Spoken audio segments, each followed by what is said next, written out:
Hello, this is intended to be the final video about making this quiz app in Windows Forms and C#. Here I am on Form 1 CS Design, and this is the visual layout of the Windows form.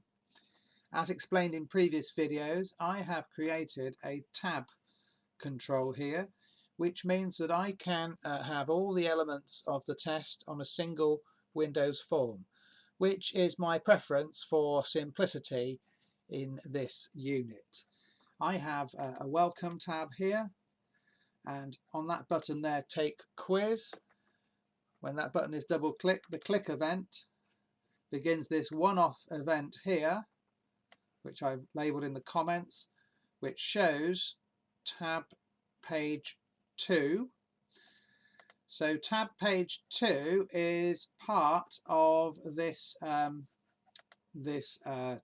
control here, and tab page 2 happens to be the quiz page, but we've also got page 3, which is the results, page 4 and page 5, which are the revision pages. My revision pages are blank.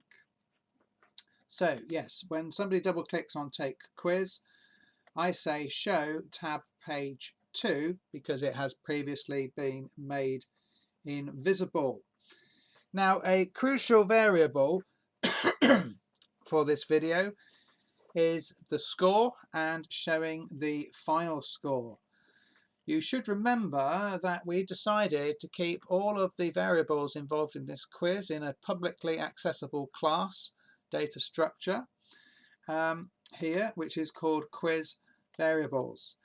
And every time that the method check answer is run, the score variable here is either increased by 1 for a correct answer or stays the same if the answer is wrong. I also have the score showing on the form throughout the quiz, and that is here in this thing called a score label. Okay, so it shows there through the quiz, and then we have a final page called the results page here, which shows the score there, and that is the end of the quiz. So the crucial variable to keep hold of then is score, which is public static int integer score equals 0, and that either is increased by 1 here if this is the correct answer. This is an if-else statement.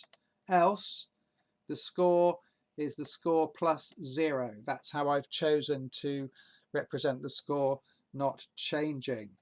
I prefer to do something positive there, even if it seems meaningless, by adding 0 to the score, because first of all it makes the code look clearer, because it draws a contrast between that there, which is adding 1 to the score, and doing nothing with it here. And also in programming, it can be considered good practice to just show how variables are being updated in code, even if they don't actually change. So that would be my view on it, though I certainly don't say that that would be 100% of people's view on it. So that's what happens there, and it's all shown here on the results page in the score label. Now, how does that happen? How do we get to that page? Well, what happens is that in the populate question controls method, we have an if-else statement. And so far, if your user has been going through all the questions, they've been going through this bit iteratively from 0 to 1 to 2 to 3 to 4 to whatever it is, 10 questions. And then when this if statement here detects that the counter is the array being called quiz content, if this length of the array is less than the question row, which is the question that we're on, then we carry on. But if it suddenly becomes greater than it, then the quiz stops and this else statement comes in. So in plain English, we've run out of questions if the question row becomes bigger than the length of the array, and that triggers this else statement here. It's quite straightforward.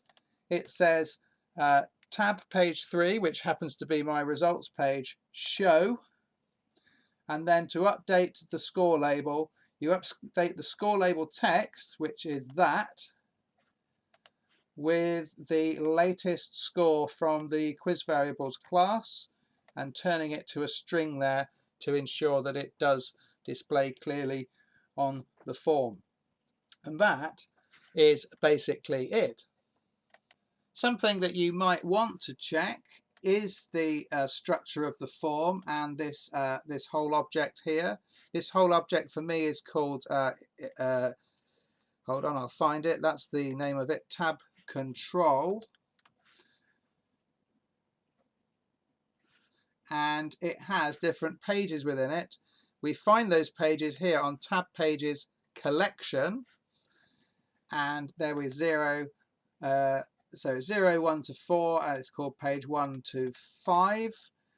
And here in the name you can just check which is which. So for mine, this tab here, welcome, is tab page 1, quiz is indeed tab page 2, results page is tab page 3, and the 2 revision pages are 4 and 5. And that's why when it's time to show the final score, I say tab page 3 show. Let me just remind you of that here. It's here in this if-else statement, tab page 3 show, which shows you this page here in the tab event, and the quiz is over.